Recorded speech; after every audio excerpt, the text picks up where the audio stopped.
L'absence d'état civil crée des problèmes invraisemblables. Donc le droit à l'état civil, c'est le premier de tous les droits.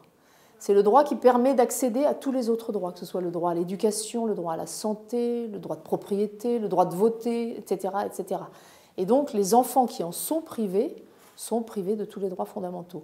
Mais au-delà de ça, ceux qui sont privés de cet état civil sont aussi les cibles de tous les pires trafics. Par définition, ils sont invisibles ou fantômes, suivant une expression consacrée, parce qu'on parle des enfants soldats, du trafic d'organes, des mariages forcés, de la prostitution enfantine, etc. Et puis, il y a le problème des États concernés, puisque ces trous noirs statistiques, d'une certaine façon, quand on ne voit pas ces dizaines, centaines de milliers d'enfants, ces millions d'enfants, prenez l'exemple d'un État, comment peut-on imaginer qu'un pays, par exemple, développe une politique éducative efficace s'il ne sait pas combien d'enfants il doit scolariser, donc combien de classes il doit ouvrir, etc.